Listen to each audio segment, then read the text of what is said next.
Yo, what is going on, guys? Welcome to the video. I hope your day is going great. Mine's been awesome so far, and today I'm going to give you guys a recap of the games that happened last night. But first, I want to say thank you to everybody who welcomed me with open arms and supported the last video. It means so much to me, and I will forever be grateful because without you guys, I literally won't be able to do this. I was actually reading all the comments, and I replied to most of them actually. And to the people who feel frustrated or confused with the whole situation, I understand your frustration, but let's keep this a positive community. Let's really get back to the roots of this channel, and that's just talking about the Overwatch League. So if you have something negative to say that's unrelated to Overwatch, please take deep breaths, count to 10, just relax. Let's just talk about Overwatch. Let's all come together and unite over something we all love.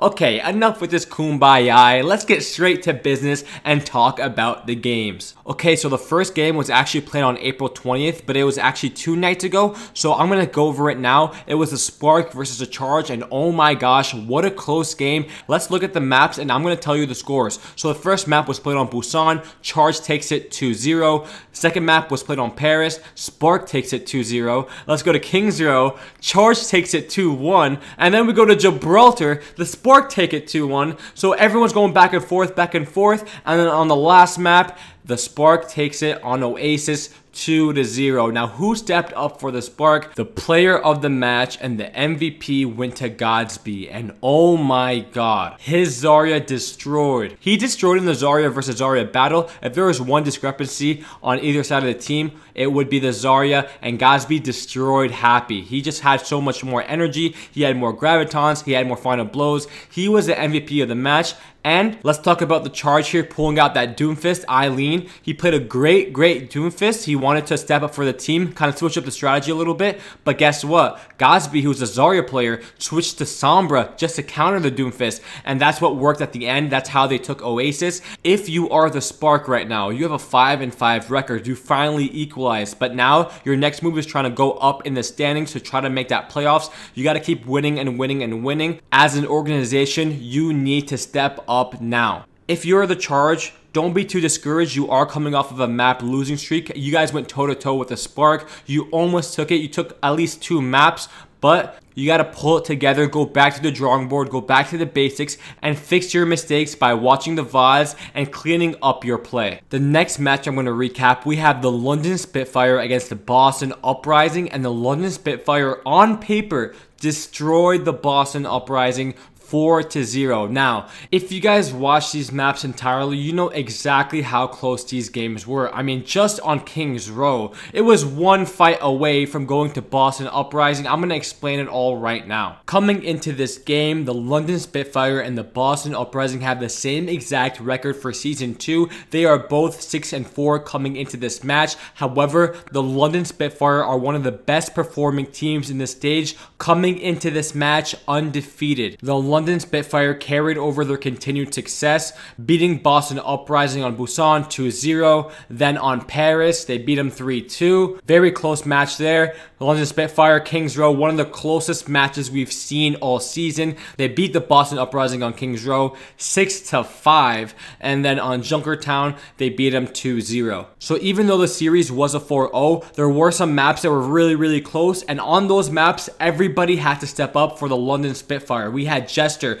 playing a really improved Reinhardt. We have Prophet dominating on Zarya, 99% energy during these fights, just shredding the Boston Uprising. Then we have the player of the match, Bedosian. Oh my gosh, Bedosian went off on Zenyatta. He's so good individually, definitely a top 3 Zenyatta in the league. Let's look at Bedosian's stats in this match. He had 40,000 damage done on Zenyatta. He had 50,000 healing. He had 26 final blows, 14,000 damage amplified. And let's look at his eliminations, because this is what strikes me. He had 82 eliminations and only 7 deaths. That's a really great stat line coming in from Bedosian, but let's keep in mind the context, because because the Boston Uprising were trying to single him out using Sombra, and he still only had 7 deaths, and that's why he's so individually great. His positioning was individually great, which is why it was really hard for the Boston Uprising to single him out and EMP him, and he used a lot of his support ults to save these fights. If you did not get a chance to watch the series, go to overwatchleague.com, go to Kings Row, and watch that match. It was one of the closest matches I've seen so far. Go ahead and watch that, because that's the end of this recap. Let's go on to the next game.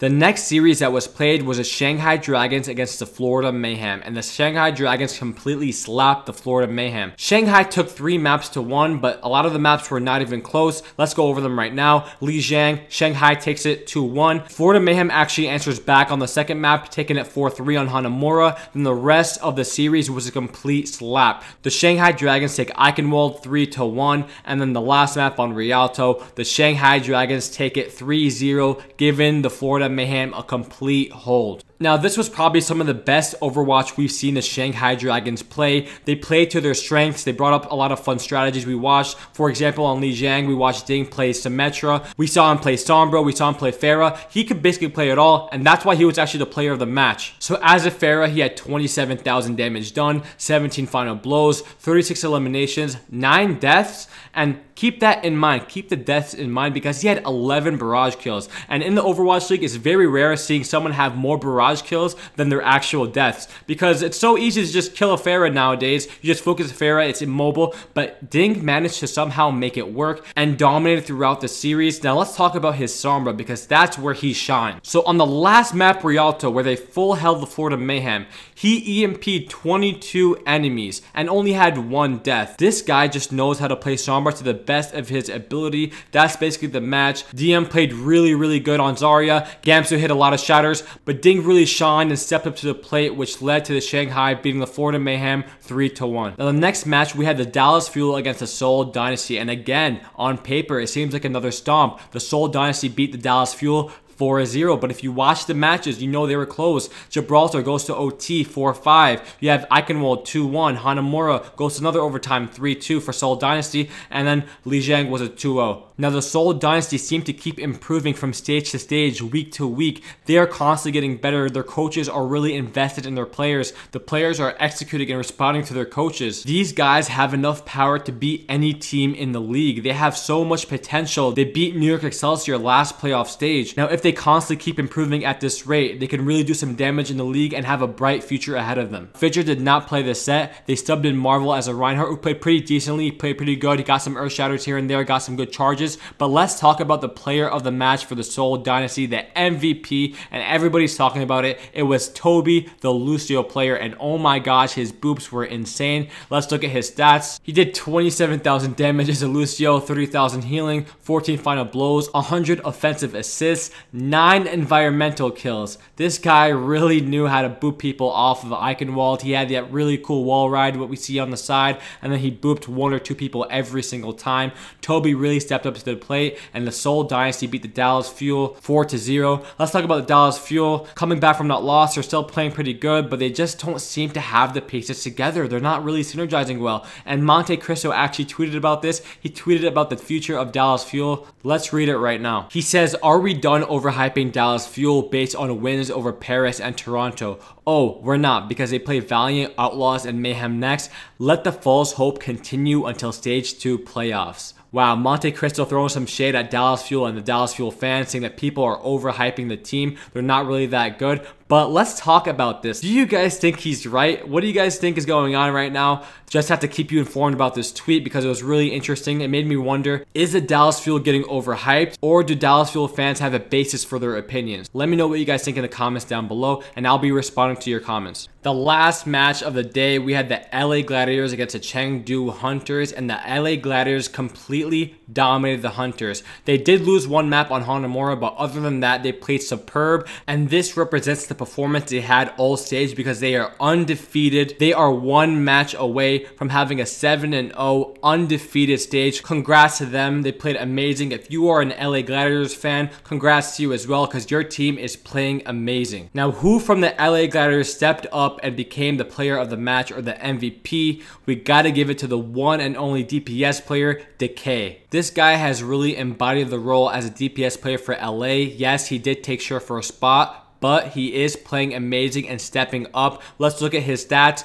So his Tracer play was really insane. He has sick aim, but let's talk about his Sombra. His stat line reflected his great play. He had 13,000 damage done. He had 11 final blows, 52 enemies hacked, 25 hacked elims, 21 enemy EMPs, and only 5 deaths. And that's what we want from a Sombra. You want a high number of hacks and really low deaths, and that's what Decay brings you. He also has his raw, talented individual aim, his mechanical skill, and he also has his brain. He's very good at positioning himself, and this is what makes him the full package. And he is one of the main reasons why the LA Gladiators beat the Chengdu Hunters 3-1. That's all for today, guys. Thank you guys for supporting me. I really appreciate it. My name is Moetorious. Have a great day. Peace.